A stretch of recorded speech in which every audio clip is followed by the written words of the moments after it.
Like, I'm not ready for it to be the end of January already.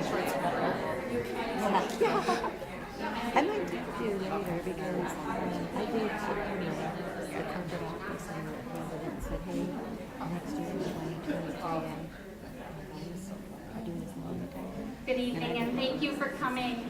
Welcome to Mount Mercy University and our panel discussion on the Great Resignation and Great Retention. I think that last part is important as well. So my name is Marcy Van Noot and I oversee the graduate business and leadership programs here at Mount Mercy. And it's my privilege to welcome you tonight. As we all know, this is a topic that is on everybody's mind right now if you're at all in the workforce. And talking to the panelists before we started, I said, do you have all the answers? And they unanimously said, no. And asked if at any time we could push it back to the audience for their input into some of these topics as well. So don't be surprised if that happens tonight, okay? During the pandemic, kind of changed everything, hasn't it? And most of our employees, it's had a resounding impact on them. And they're not maybe thinking about performing up to their expectations or simply doing the work. With unprecedented quit rates in the millions every month, employees now demand much more from their organizations than merely work and a paycheck. I think we're all seeing that, aren't we? Yeah. In doing some research for tonight, I Googled this topic. I thought, let's see what Google has to say about this topic. 2 billion hits. Billion with a B. There we go. Billion with a B. Some of the topics that came up, or headlines that came up, workers are quitting jobs in record numbers from USA Today. The Great Resignation is accelerating. USA Today. Why are so many Americans quitting their jobs? That's the magic question of the day. And the Great Resignation is a workers' revolution from Forbes magazine. I had the opportunity to attend a couple Economic Alliance events this week, one by the CBJ on Wednesday and the Metro Economic Alliance today. And we heard time and again the impact the workforce is having on the corridor. We continue to hear things like, there just aren't enough workers. People don't have the skills to do the job. There's a shortage of daycare providers. The cost of daycare is too high. It's better if I stay home. All of these are reasons why we have a labor shortage right now. In talking to some of our experts on the panel, I really do know that they have some great ideas. I thought it was best that we open this up and let people who are working in industry share their thoughts and advice to the rest of us. So what I'd like to do is I'd like to open it up now and have you introduce yourselves, talk about your organization, and tell us a little bit about how this is affecting you in your organization. Ariel, would you like to start? Certainly. Might need help with hold the microphone down. Is it working? Is it working? Let me help. There you go.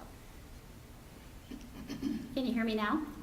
There you go. Okay, You can take thank the you. rest. All right, so my name is Ariel Montag. I'm with Great America Financial Services. I am in talent acquisition. I lead that division within our organization. And the way that the Great Resignation or retention is impacting us is probably similar to everybody else in this room. We're thinking a lot about our human capital and how to attract exceptional talent during this window of time. And I would say the biggest thing is just thinking about how multifaceted the issue is, and that there's not a singular thing that we can do or will do, but just a lot of different, multi-pronged approaches that we'll need to take in terms of, again, attracting the best talent and then keeping those individuals that we need to keep in our organization to just continue to thrive. So looking forward to speaking a lot more to that, getting more specific, and also hearing from the rest of the panelists and from hopefully you all. Thank you. Crystal? Thank you. My name is Crystal Lufsgaard. I'm a HR business partner at Collins Aerospace. I support our legal and financial organizations. And really, for the organizations that I support, we're really looking at taking more of a proactive approach with our talent as opposed to reactive. We can't wait until somebody finds another offer or starts asking for more money. Really facilitating those conversations, empowering our leaders to make sure that they're having conversations with their employees on a regular basis, whether they're employees that they feel may be a risk or not, and really focusing on having those stay conversations. Can you hear me? Yes. Okay. Thank you. All right. My name is Deb Dirks, and I'm with Crystal Group, Director of HR there.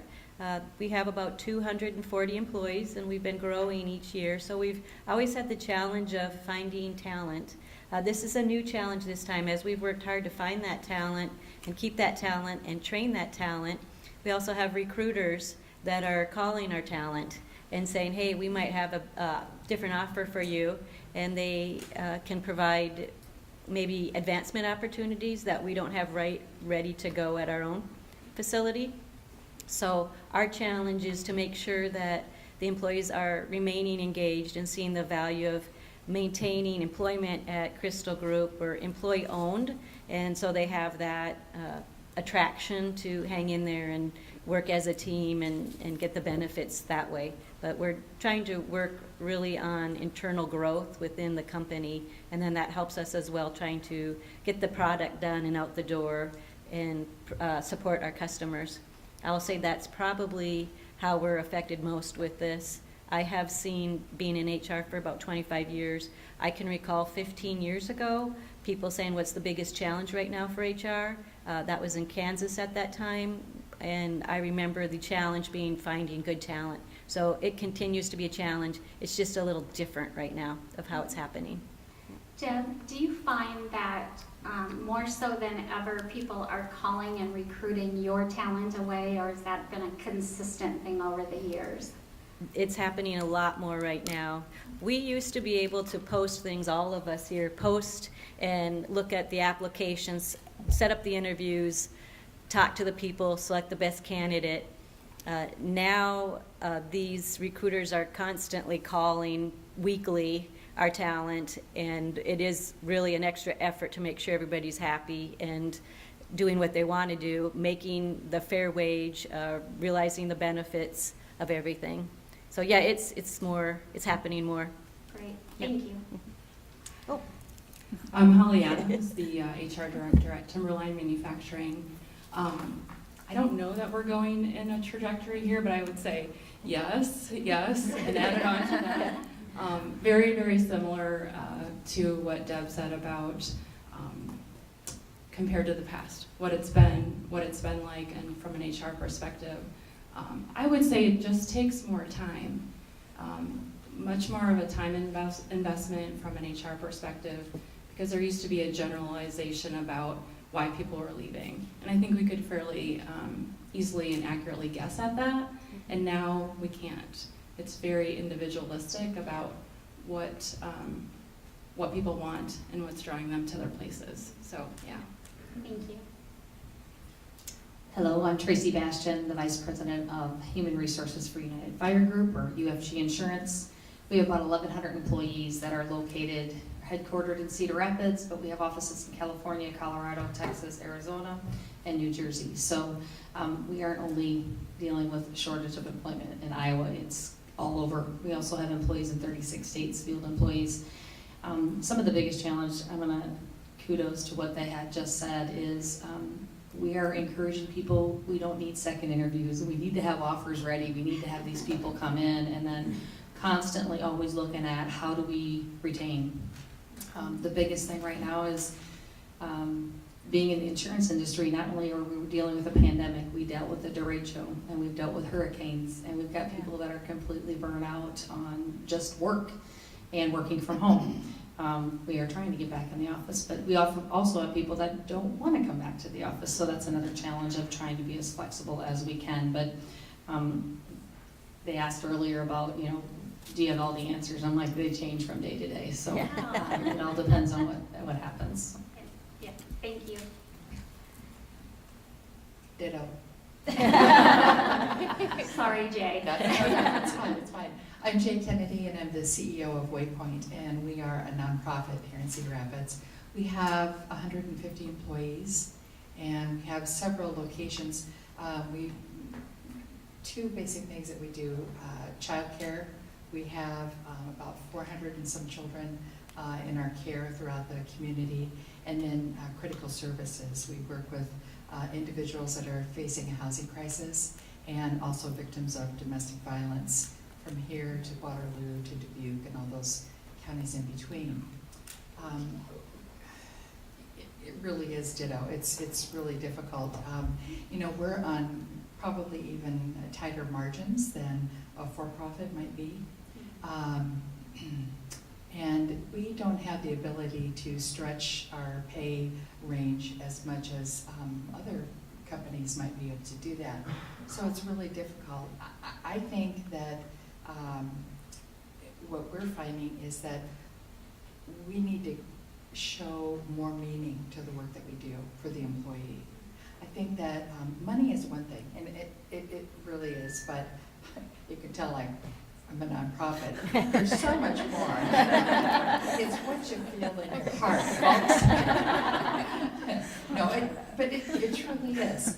People that work for nonprofits, I mean, they get it. It's not going to be the highest paying positions, but it's more of an altruistic reason a lot of times when people come to them for employment. And so we're looking for ways to dig deeper and really show those kind of non-dollar benefits to working at an organization such as Waypoint. Great, thanks. Jay, I'm going to go with you with the next question. So Gallup research has found that 52% of our existing employees say their manager could have done something to prevent them from leaving.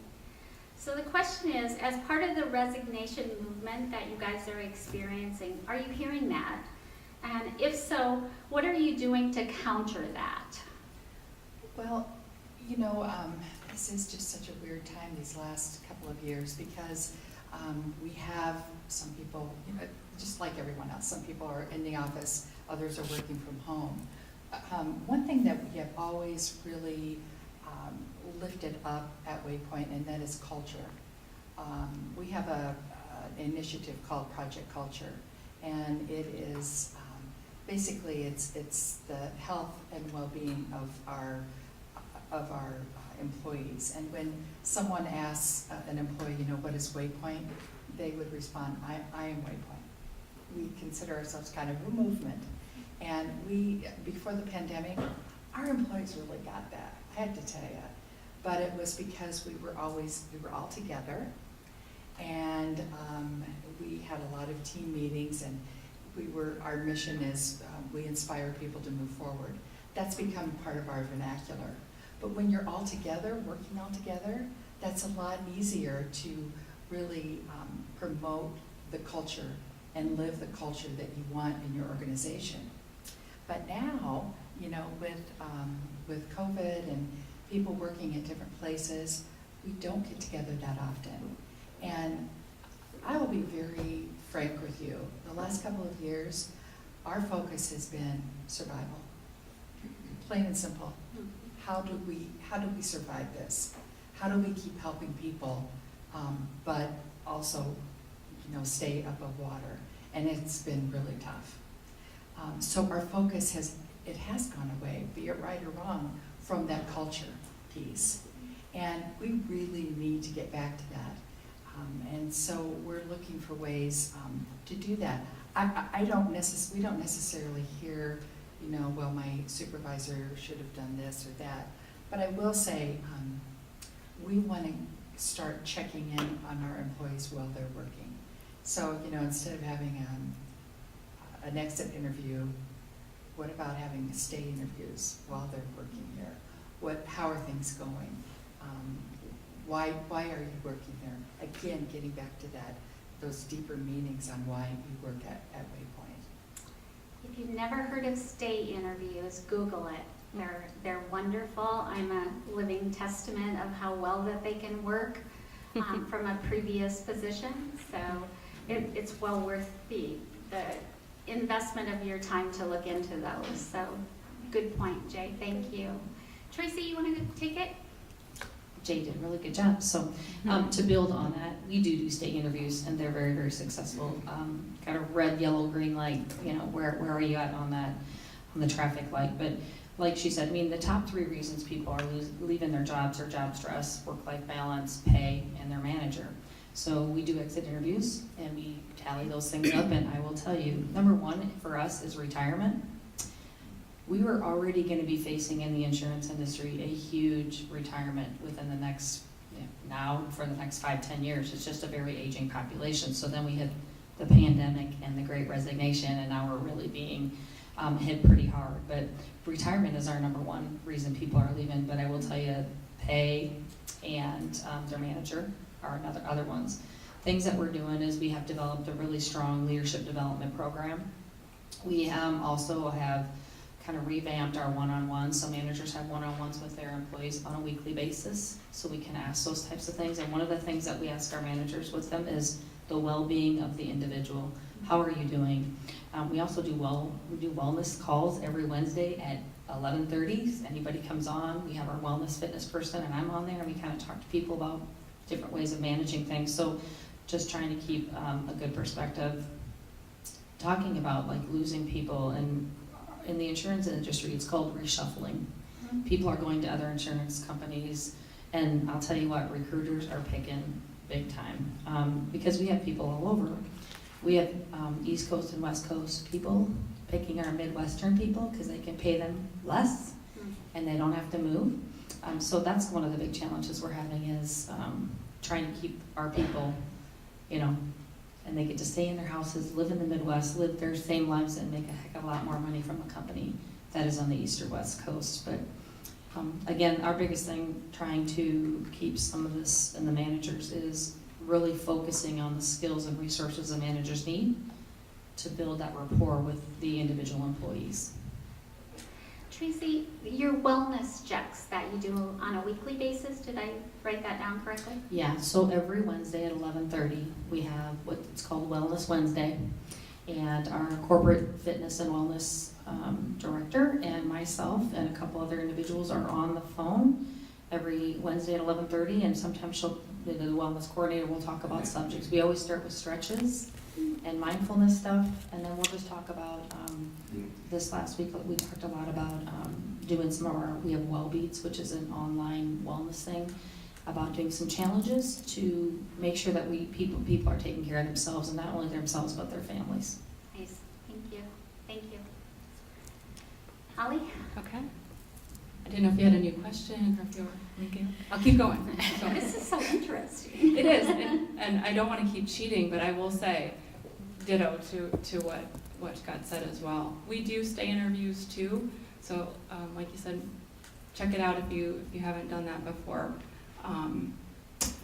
I will give this example about what are we doing to counter it. We recently hired a supervisor from another industry, so didn't know our industry, and instead of being given a directive to learn the technical skills, his directive was get to know your people. So I think that's, it was a great challenge, maybe different than normal, but very effective in terms of being able to counter when needed, and understanding what was motivating individually for his team. He's 6 months in, and I think he's still and probably will remain focused on getting to know his people. The technical will come. Mhm. Yeah. There was a time when we used to say hire for attitude, train for skills. Some professions that doesn't work with, but it seems as if that's more important than ever right now. Is if you've got the right attitude, we'll work with you and we'll train. Do you find that to be true, Deb? Could you, yes, attitude is important. Yes, what is this? Attitude is important, and the technical skills are a little easier to be trained, but it is good to have a foundation to be able to, if you're going to lead, be able to give expert advice to the people that are new or trying to learn in advance. Mm-hmm. Yeah. Good. I'm dying to talk to the group about this last question. Go Can for I? it. Okay. You all are in here for a reason in this program, and I'm wondering what that is. And I'm assuming that besides wanting to educate yourself a little more, be a little more knowledgeable, you had a plan in place, and you decided you're going to enroll in this program to advance yourself in your career.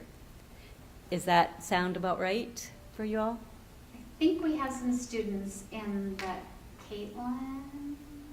Yeah. Do you So- want to talk, or would you like to pass? Well, I'm wondering if their supervisors know that they're in this program and if they know what your dreams are or what you're trying to achieve. And so as far as information today with you in here, and supervisors maybe could have done something differently should you choose, you might graduate in the MBA program or whatever program you're enrolled in, and you're going to probably want to do something with this graduate, with the certificate or degree that you've achieved. Make sure your current employer knows what you're trying to, what your point is, where you're trying to go, to give them the opportunity to work with you and get you there. Otherwise, they might not do anything about it, and here you are with advanced degrees, ready to roll, and you'll end up helping another employer. And we will all be here when you're done with that. So give your employer a chance, but then we're right here as well. Thanks, Okay. Deb. That's a great point. Okay. I just kind of want to piggyback on some of the conversations having with leaders. I know at Collins we are still primarily remote and will probably be like that for the foreseeable future. I know one of the groups I support, out of like 200 individuals, 3% have been identified as on-site. So with that comes, different relationships with managers, and we're in more meetings than we were before. So what was once a stop by the cube and ask a question now has to be a 30-minute meeting. So I know a lot of leaders are hesitant to put more meetings on calendars if necessary, because you might have 11 meetings in a day, and it's a lot, and you don't want to be on Zoom all day. So when I'm talking with leaders, I'm coaching them to have conversations to determine, how often your employees want to meet. Some people might want to meet once a week. Some people might want to meet once a month. So really kind of figure out what that happy medium is. It's probably not going to be the same for all employees. And then to some of the previous points, you'll find out what true aspirations are through some of those conversations. You'll build those relationships and that trust. And if they're happy, they'll tell you. And if they have aspirations to do something else, they'll tell you that too. So I think it's just really important to make sure that you're building those relationships.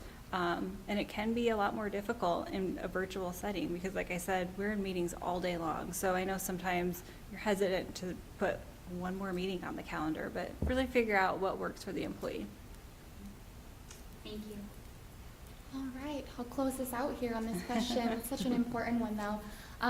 Honestly, I kind of wanted to share with the group that a little bit of a counterpoint or something else that we're all thinking about, which is the wage inflation and that question around or concern of how do I compete with someone who comes in with X percent more.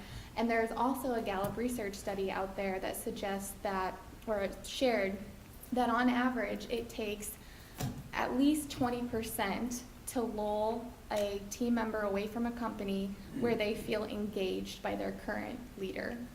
So I think about that combined with this, and it just really emphasizes the fact that money isn't everything in this whole situation.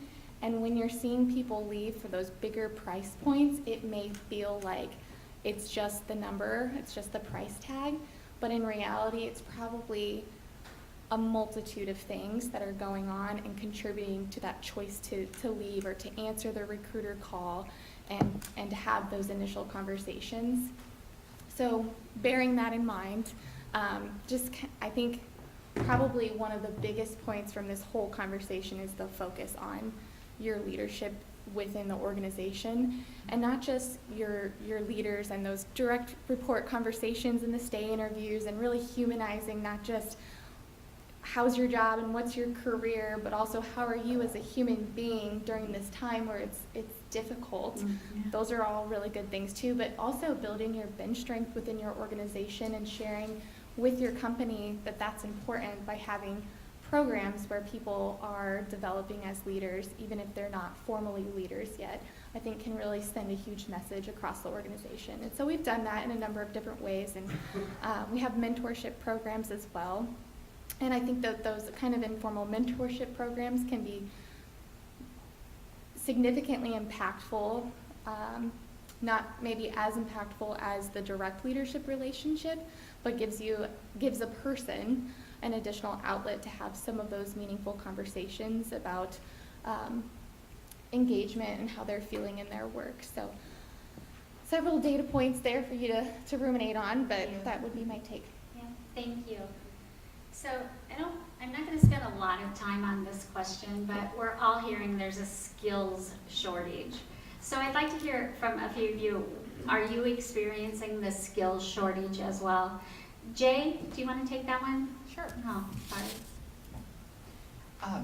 Yes. Yes and no. I mean, some of our positions, we are training on the job. Mm.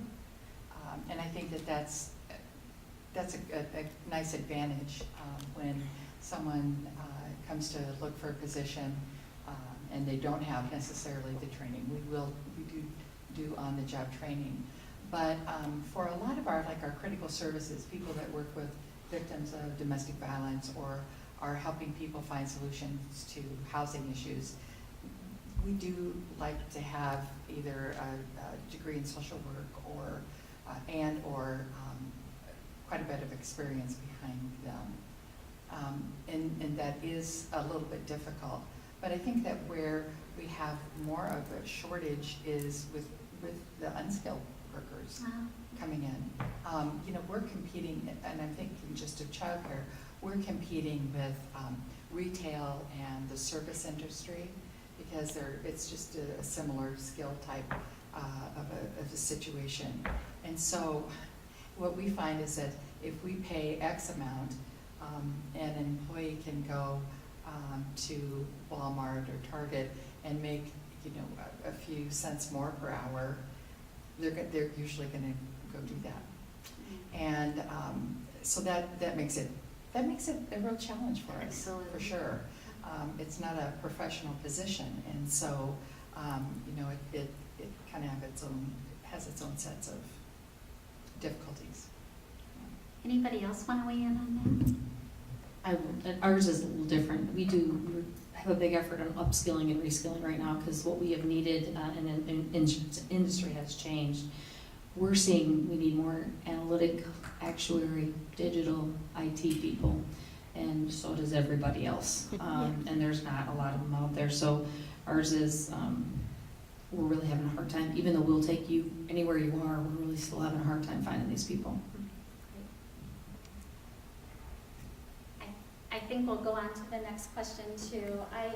There's so much good information here, it's hard to know where we're at, but yesterday at the Economic Forum, we heard baby boomers accelerating retirement and retiring sooner, or they want to work part-time. So my question to you, are there certain demographics that are leaving at a higher rate than other demographics? Tracy, go for it. I will start only because I said we have significant retirements going on, and I did look to see if it was more men or women or different demographics, but it's really not. I think the amount of change that we are going through in a company and the pandemic has really accelerated a lot of people into retirement, and we're seeing more and more than we ever have seen before. the changes and just the stress of the pandemic, I think they're talking themselves into retirement's what to do. Sure, sure. Holly, any thoughts on that? I think we have maybe not the opposite, but we have people that are staying but wanting the part-time. So I'm glad you said that, because that's probably more of what's happening in our world, that people want to work. They don't want to work 40, 50 hours like they used to anymore. Yeah. So being open to that flexibility is really important. That's a relatively new thing, and it's a bit of a challenge in a manufacturing world to be able to offer that. But we're definitely trying to figure that out. Crystal? I can take this one too. So I've thought a lot about this question, and this is more just kind of based off of my gut than any sort of data that I've looked at. But I feel like there's, when we look at the workforce, we're split into 3 different groups. We've got the early careers, we've got the mid-career, and the folks who are close to retirement. I feel like the folks who are closer to that early career, they've entered a workforce that's been tumultuous the whole time that they've been in it in many cases. So I feel like a lot of that population is maybe a little bit more likely to stay put, just not knowing what the next year or two is going to be like, given that they have the flexible arrangements that they want. I think that's a big thing for that population. I think kind of on the other side of the coin, when we get to closer to retirement age, they're kind of in that same boat too, right? Like they've got a few more years, let's just try to get through it and make sure that we can kind of get to the end without something going haywire again. At Collins specifically, back in 2020, we had some reduction in workforce, and part of that was VSP, so VSP, voluntary separation policy. So folks who were at or close to retirement age had the opportunity to retire early. I feel like within Collins, a lot of the people who were kind of on that cusp took advantage of that, and so I haven't seen a ton of retirement over the course of the past year or so. I feel like the group that's probably more likely to want to, to be more open-minded is that mid-career. I mean, I'll speak for myself personally. I am working from home. I'm able to take my kids to school. I can pick them up. If my son has a basketball game at 3:30, I can go. Like, it's not work-life balance anymore. It's work-life integration. So I think a lot of people who are in that boat, if you were to come to me tomorrow and say, hey, Crystal, I need you in the office again, you would flip my world upside down. And I think a lot of people are feeling that. Another thing I think with that population is I think there's a lot of pent-up want to progress or move. I think within that population, there was maybe some, movements or moving into leadership that were put on hold for a while.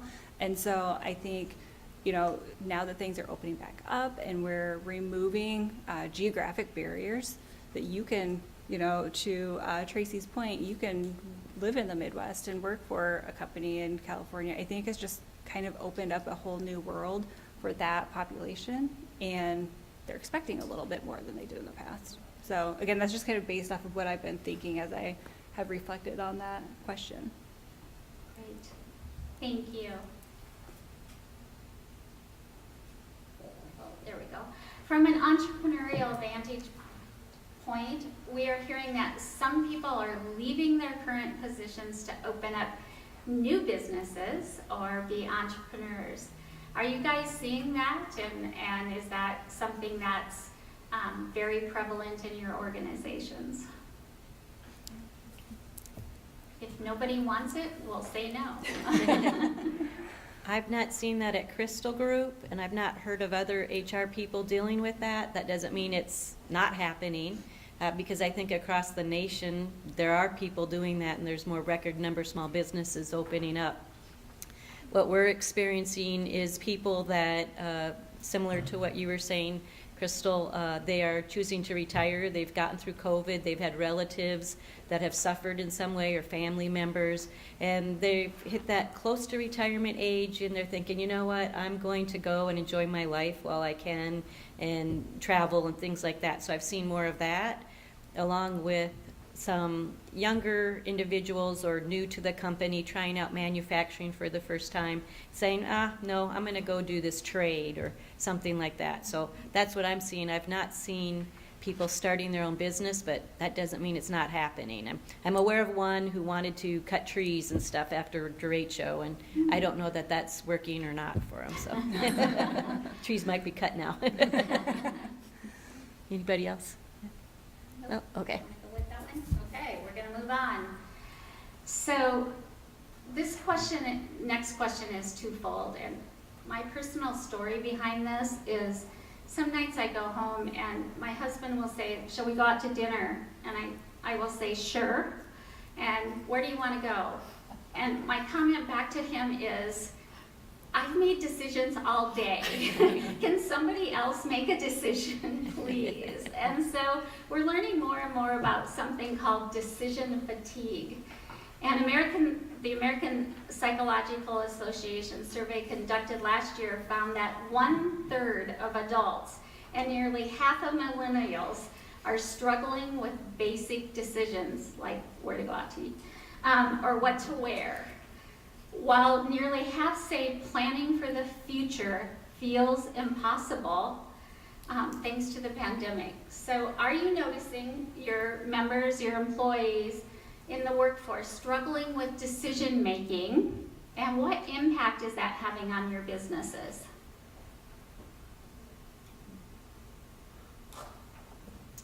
I'll go only because the example you just gave happened to me last week. Do you want to go for dinner? Yeah. Where do you want to go? I don't care. And to the point that we didn't go anywhere because I wasn't making a decision. I'm like, Exactly. but at UFG, we're seeing more of pandemic and change fatigue than we are decision fatigue. I mean, personally, your experience was right on for me, but we just have a new strategic plan that we rolled out right before the pandemic hit, and everybody's going, working from home and doing different things. So for us, it's more pandemic and change fatigue, more so than decision fatigue. I would agree with that. And I think that a lot of it is pandemic, all of it is pandemic related. Because we're seeing more clients and more severe cases in our critical services. As an example, our housing services, it's whether, someone may come in and they're homeless, all the way to, they could be homeless, they're living with their sister, but all these different scenarios. Typically, we see 350 people a week pre-pandemic. Now we're getting about 700 calls a day. Wow. And so people are, that blows me away. Our employees they're just fatigued. I mean, when you have to take on that, and you hear that, and you just get off one call and it's time to get on another. It is a lot, and I think that this is just my observation, but I think everybody is kind of on edge, and maybe we say things that are a little curt that we wouldn't say normally because we're just so tired of this whole wearing a darn mask and having to abide by this rule and that rule and get shots and don't get shots and I'm just sick of it. And so I think it makes everybody really on edge, and it spills over into your work too. So we're definitely seeing pandemic and Zoom meetings and all of those things. Everything has changed so much. Yeah. Yes, go ahead, I'm Ariel. just going to speak Sorry. a little bit to this one. I don't have probably a silver bullet or anything here, but when we don't have data to support that is happening across our organization, but I would say just during the pandemic, it was very obvious that, about midway through, our workers are really struggling with just a lot of personal things going on, like I mentioned earlier about the human aspect of, people in the workplace. And our learning and development team really focused a lot on just pouring resources into our leadership team around how to facilitate meaningful conversations that are above and beyond just work. And I don't have anything to support that, that made a meaningful difference, but I think it was definitely appreciated by the leadership team. Just anecdotally had comments around appreciate these monthly emails with these resources because I don't know what to do. I'm struggling with my own stuff, and I'm at a loss for how to lead in this type of environment. And that the human aspect of business has always been important, become increasingly important, but it's just more and more so in this type of environment. So I would just say, you know, pour those resources into your leadership team, because they're probably a void and a gap that they don't have access to. Thank you. Can I add one more thing on that? Crystal, go ahead. So kind of pulling on the thread of leadership, leaders are expected to play a very different role now than they were in 2019 or prior. You know, we have leaders who they're having uncomfortable conversations, asking people how they're doing and like just making sure that they're okay. They're not seeing employees. Oftentimes they have people working for them who they've never met face to face. I worked for my manager for 6 months before I met her in person. If you have like vaccination or vaccine mandates at your company, that's one more thing that they are struggling with how to manage that. They're onboarding employees virtually, they're offboarding employees virtually. So, you know, I think especially that lower to middle management, there's just so many things that are coming at them that I think oftentimes they're thinking, this is not what I thought I was signing up for when I was becoming a manager. I thought that I would help these people grow, but not, you know, I think it feels sometimes like they're getting very personal with some of their employees, but you almost have to now, right? Yeah. I'll add to that. I think doing work these days has just become a little more stressful to just do what we used to be able to do. And I think that's causing fatigue, where you used to be able to accomplish a task or do a process or get a product out the door for the customer in a timely manner. Well, here we are with supply chain issues, and you have 3/4 of the product ready to go out the door with a fourth not in, you know, a part is missing, or just processes unable to reach people for whatever reason, whether they're out with COVID or anything. So I think part of the fatigue is people wanting to do their job and do their job well, and they can't do it in the same way that they used to, and they're just running into more complications. Thank you. Go ahead. That was very well said, very well articulated. I would add just a quick shout out to maybe the HR people in the room. I've been in HR for almost 25 years, and I can't remember a time where there wasn't a clear path as to what the right thing to do was. There was maybe some struggle around how to get it done. And I don't know that that's decision fatigue or change. I don't know that it matters what we call it, but I've not been in a place where I really don't know what the right thing to do is sometimes. And I think that COVID times, and particularly here locally, highlights that challenge. Go ahead. I was just going to agree with Crystal when you talk about the leadership is, you know, our leaders are going through a lot of change, and they are our middle layer between between us and the employees. And we kind of realize that about halfway through the pandemic is they're going through all of this too. We have to make sure we're here to support and be resources for them. So I just wanted to note that we need to take care of our leaders as well. Okay. Yesterday, at the CBJ Economic Forum, the Principal Financial Group President and CEO Dan Houston was the speaker, and he said, when I reflect on some of the biggest challenges we're facing right now, the continued health and safety of my workforce is job one. He went, and I hear that from you guys as well. He went on to say, and I come from the perspective that I don't think that long-term working from home is in the best interest of the employees, employee development, or health and mental well-being of the employees. I'd really like to hear how you guys feel about that. It's not on the list. So. It's not, but we actually had our senior leadership meeting all day today, and this was discussed because we are trying to get more people back into the office, and then a new version of this pandemic comes about. But yes, getting people back in, we talked about the development of employees, and does their development slow or stop when they're not working in the office?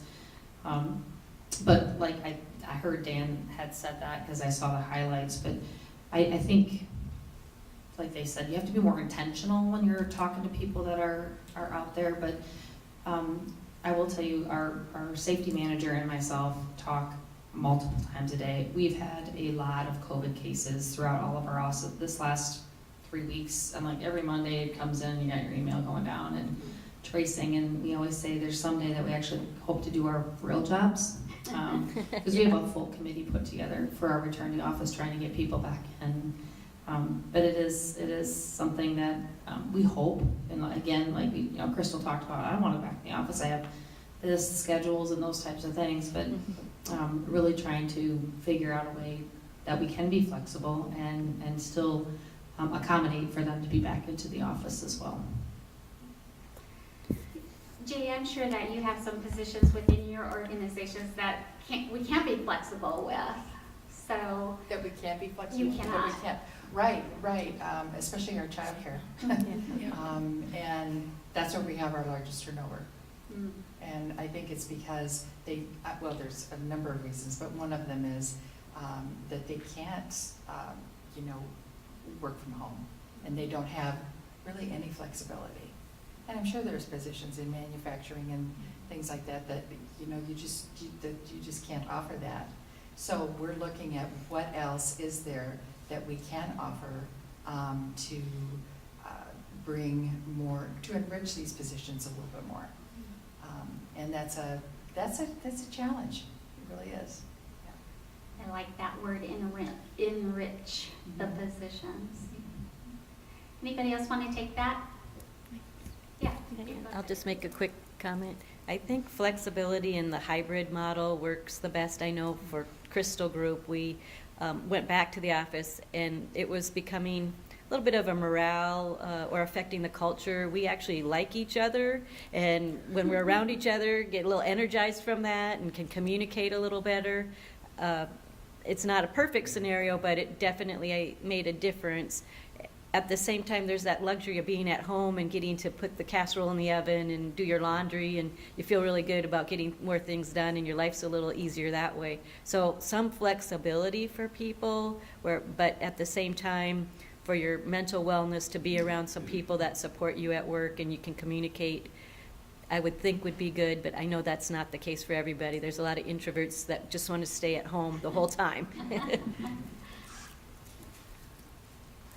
Show my bias because I am hybrid. I'm not fully remote, I'm not fully on site, and that's the perfect mix for me. But I think that it's way too nuanced for you to fall on either side, to say one is better than the other, especially at this point in time where so many organizations are still learning about what works and how to make virtual and hybrid a really strong culture where you have development in that type of world and you can manage and lead in that type of world. So I personally feel like, in the next several years, there will be a lot of research that will come out that will help to support decision making. But at the end of the day, our organization and us personally, myself personally, don't want to fall too heavy on one side or the other at this point in time.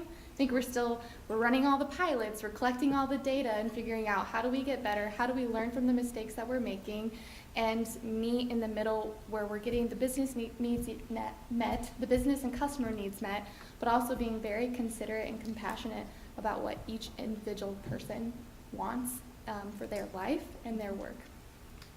Great, thank you. So we've talked a lot about the Great Resignation, so I think we should kind of turn it a little bit and talk about what are some intentional things that you are doing within your organization to retain your employees?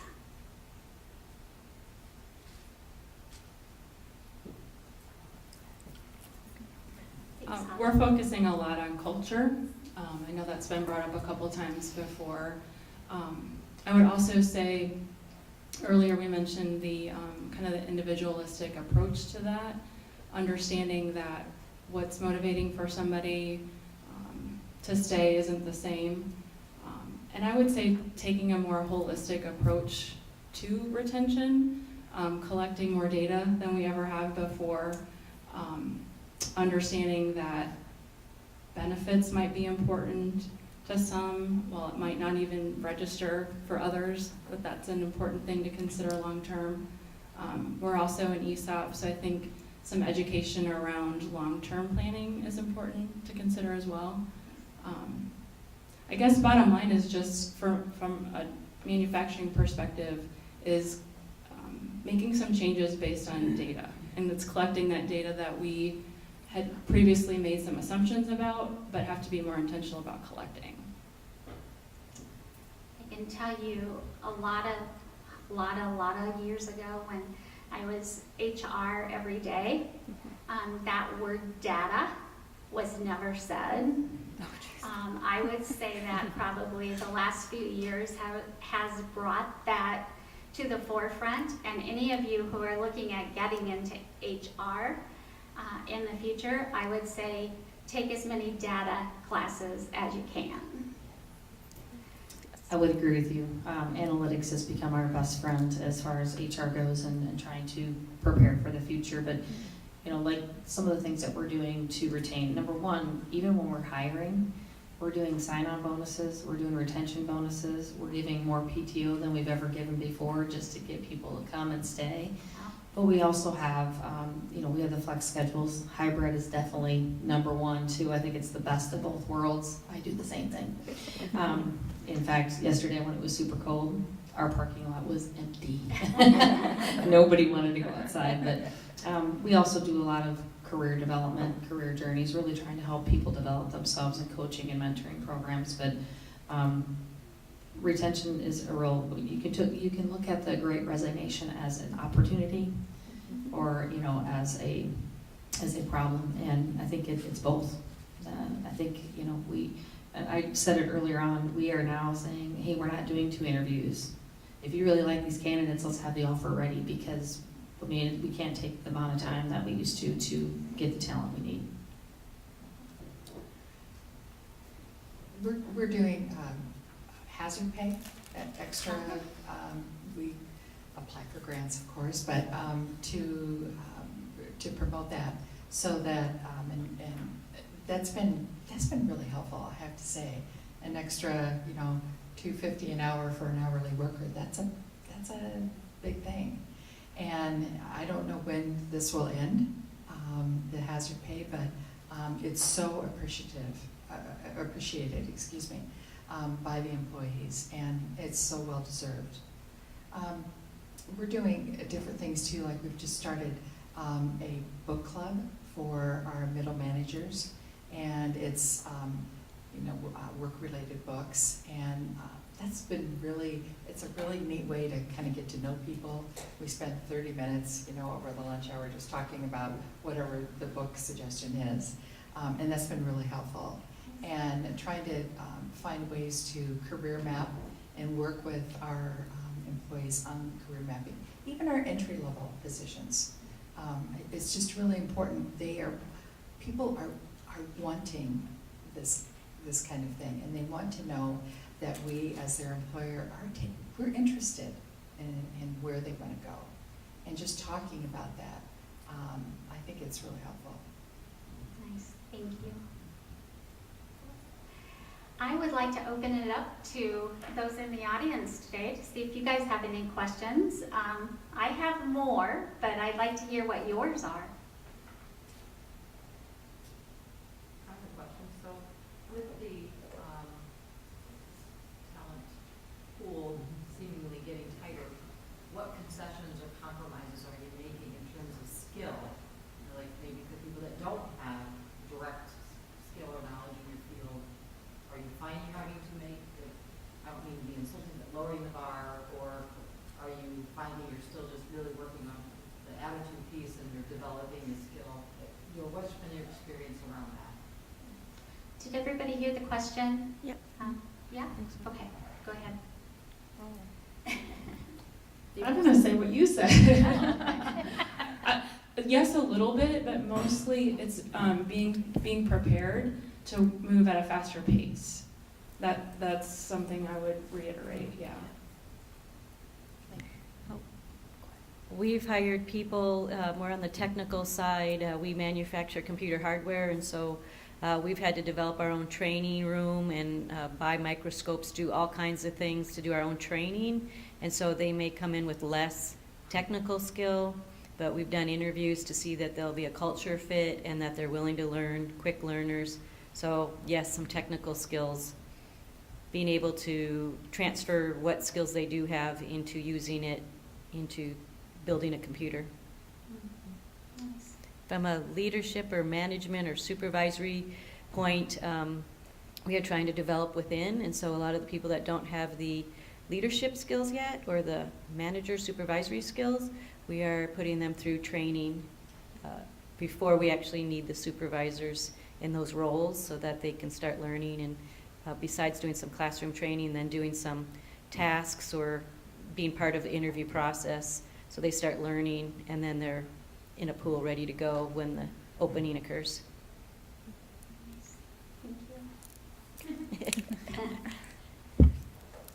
Do we have any other questions for our panelist? I have a question for Tracy. I think you mentioned that as you're hiring people, you try to do everything in the first interview with the financial.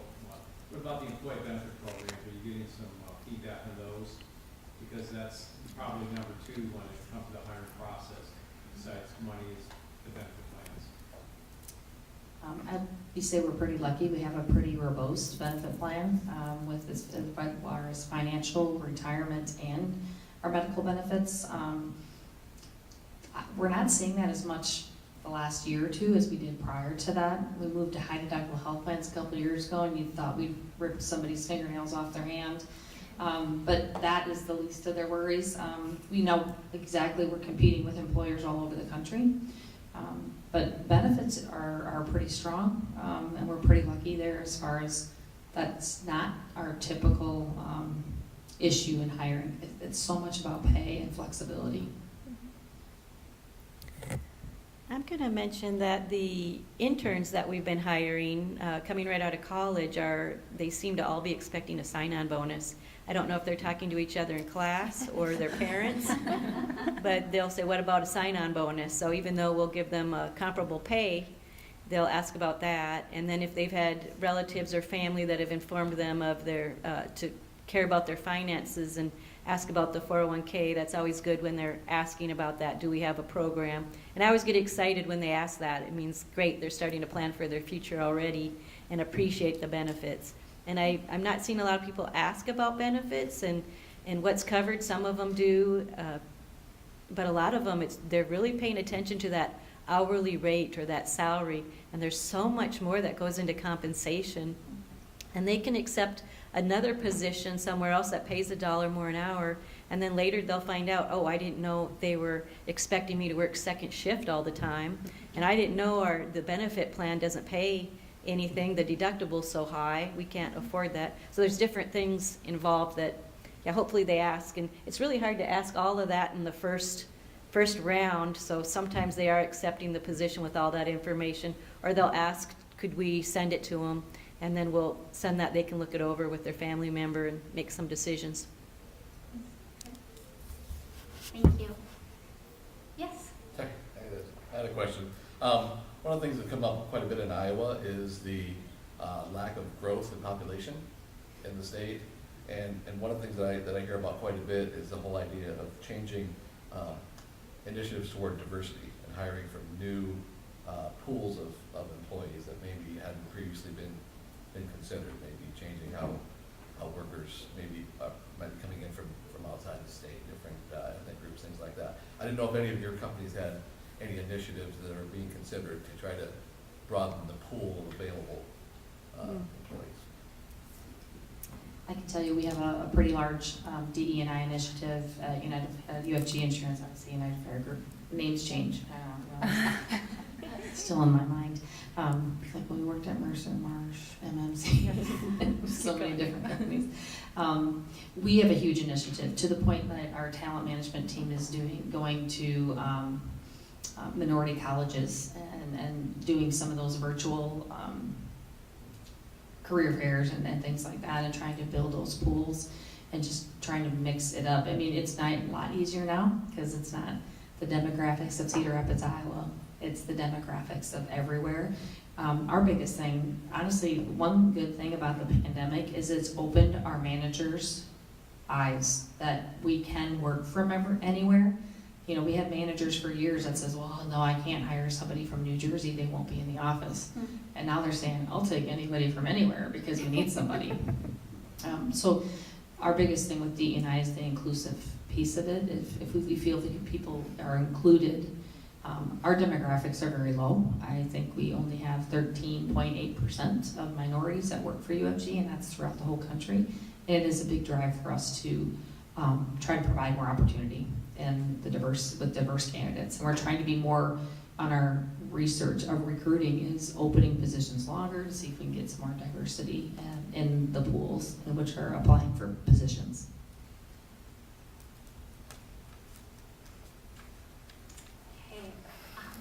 I see it's 7 o'clock, actually a little bit after 7 o'clock. I'm sure that the panelists will stay around if you have additional questions for them. I didn't ask you. Is that okay? I pulled out my friend card for the majority of the panelists, so they know me pretty well. But I think you've heard tonight that we certainly are in uncertain times, and it seems as if everywhere we go and everyone we speak to is talking about wanting more workers. I think I read that Cedar Rapids, Lynn County, Benton County, and Johnson County, there were like 11,000 openings right now. So we're all speaking about the same thing. My crystal ball tells me that is not going away anytime soon. And I think that many of you would agree with that. As we continue to look to the future, our business and leadership programs are always looking for things like tonight to bring to the community and bring leaders together to talk about solutions. The business and leadership team is available for webinars, trainings, and lunch and learns, and we have a fabulous MBA program. We also have a fabulous Master of Strategic Leadership. And on March 21st, we will kick off our first class for the new Master of Management, which is a one-year program and has a lot of intriguing and cutting-edge material in it. So we are here to help and to support you. And I would just like to say thank you very much to my friends and the panelists.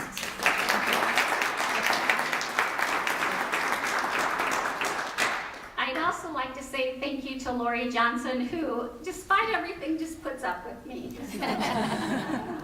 It's always a gamble to have an event in January in Iowa.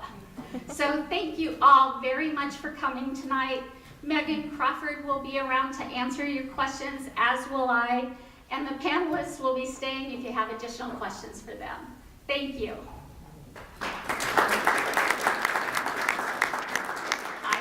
We have a drawing.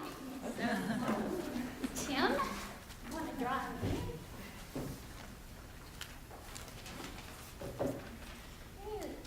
Ramesh Pista? Did I say that correctly? All right. We have some Mount Murphy swag. Oh, cool. Thank you. Thanks, Lacey. Yeah.